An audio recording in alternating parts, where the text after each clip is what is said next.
The Bills versus Broncos ending had so much controversy, I guess you could say, with the refs.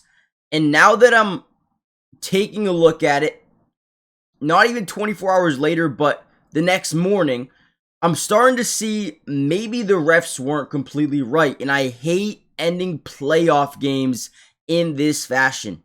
Now, in my comments from the video I posted, I got a lot of feedback on this play specifically, telling me to go watch the other angles. His knee was down, he had full possession, and I wanted to take a look at it with an open mind and see what I see and give you my feedback. And there's a couple of plays I've seen that might be crazy. Now, this is the throw to Brandon Cooks down the field, which ultimately could have won them this football game, right? Catches it, looks like he's got full possession here. He doesn't move, the ball does not move at all as he's coming down to the ground. And as he hits, I can't see anything that tells me the ball got loose until there.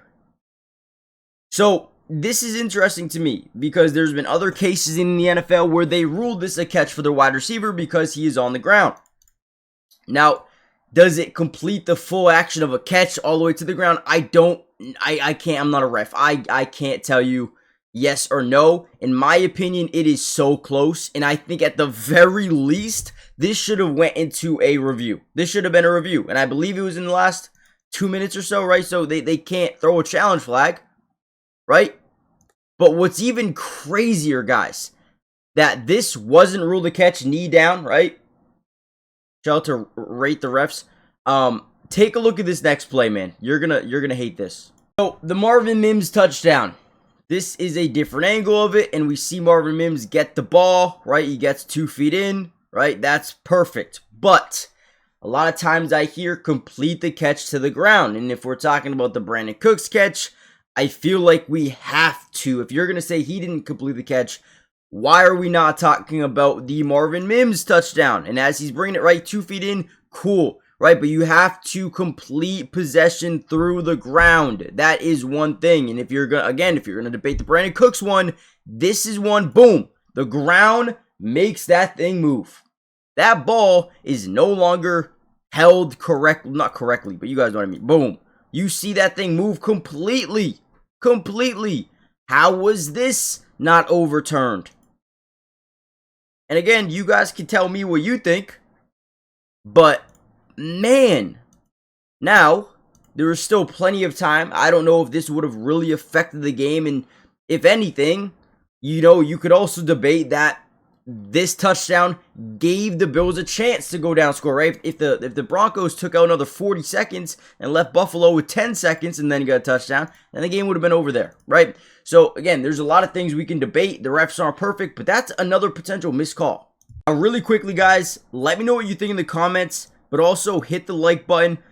Subscribe to the channel if you're new. It is free, doesn't cost anything, and I want you to comment down below which one of these calls do you think were wrong, and let me know why.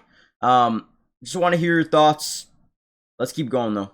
And we could debate the last play of the game. Essentially, you had the PI with Tre'Davious White. There was another PI as well with Teron Johnson, I believe. Now, what's interesting about this one is top side, you see Brandon Cooks. There's the arm being held right here, okay? Now, I will say this. The bottom one, Tre'Davious White, it is clearly, in my opinion, pass interference. He's there early. He's arms wrapped around, not looking back for the football. This is clearly pass interference right here. Okay, there's nothing else to debate it. Again, I hate ending games on pass interference calls. It's stupid. It is stupid. Yeah, and there you got it. But this right here, I mean, you are grabbing the arm. The only thing I could say about the top one, guys, the only thing I could say about the top one is it a catchable football? I don't know. But to me, if you're grabbing the arm, resisting the dude to go up and be able to make a catch with 2 hands, that is a pass. Now, is it catchable? I don't know. I do remember when I was watching the broadcast, Brandon Cooks did slow down before.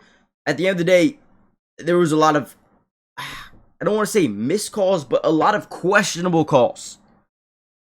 Let me know what you guys think. after reviewing and looking back at it, man, they might have missed some big things. And I feel like Sean McDermott might be getting fired because of it. And I feel like that's why the emotions were pretty high in the locker room afterwards. Not because they lost another big game, but more importantly, because I feel like they knew their coach's job was on the line. No Mahomes, no Lamar, you still can't get out of there. No Joe Burrow. I don't know, man. Let me know what you guys think.